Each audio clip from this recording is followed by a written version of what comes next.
বিকেল বা সন্ধ্যের স্ন্যাক্সের জন্য এই রেসিপিটা ট্রাই করতে পারেন। খুবই সহজ একটা রেসিপি, আর সাধারণ কয়েকটা ইনগ্রেডিয়েন্টস দিয়ে বানাতেও খুবই কম সময় লাগে। নমস্কার, আমি শ্রীপর্ণা। অমৃতকুম্ভ চ্যানেলে আপনাদের সবাইকে স্বাগত জানিয়ে আজকের রেসিপি শুরু করছি। রেসিপির জন্য নিয়ে নিচ্ছি লেফট ওভার আলু। দুপুরে ভাতের সাথে যে আলু সেদ্ধটা দিয়েছিলাম, সেই সেদ্ধ আলু দিয়েই আমি আজকের রেসিপিটা বানাবো। সেদ্ধ আলুটা মেখে নিয়ে গাজর, বিনস আর কাঁচা লঙ্কা কুচি দিয়ে দিলাম। এক মুঠো বাঁধাকপি কুচি দিয়ে দিলাম। একটা গোটা পেঁয়াজ ছোট ছোট করে কুচিয়ে নিয়েছি, সেই পেঁয়াজটা দিয়ে দিলাম। দিয়ে দিচ্ছি স্বাদ মতো নুন, দিচ্ছি গুঁড়ো হলুদ, হাফ চামচ কালো জিরে দিয়ে দিলাম। দু হাতে তালুর মধ্যে অল্প একটু জোয়ান নিয়ে ডলে নিয়ে সেই জোয়ানটা দিয়ে দিলাম। 1 কাপ মতো বেসন দিয়ে দিচ্ছি। এবারে হাত দিয়ে সব কিছু ভালো করে একসাথে মেখে নেব।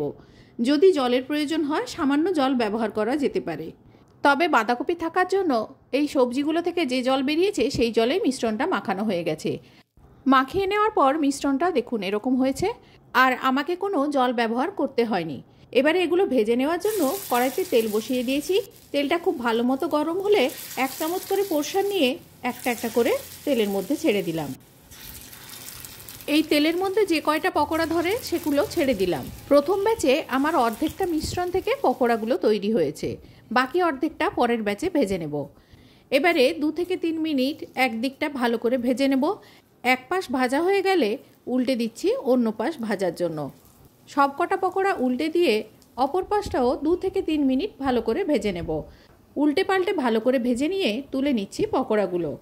এই রকম হালকা বাদামি রং হয়ে গেলে বড়াগুলো এক এক করে তুলে নিচ্ছি। প্রথম ব্যাচের পকোড়াগুলো তুলে নিয়ে ওই কড়াইতেই আরেকটু তেল দিয়ে তেলটা গরম হলে বাকি বড়াগুলো ভেজে নিচ্ছি।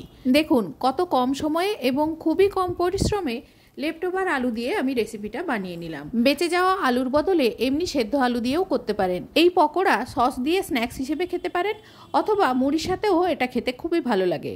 এই ভেজ পকোড়াতে আলু থাকার জন্য এর স্বাদটা অনেক বেশি ভালো লাগে। আজ এই পর্যন্ত, সবাই ভালো থাকবেন, ধন্যবাদ।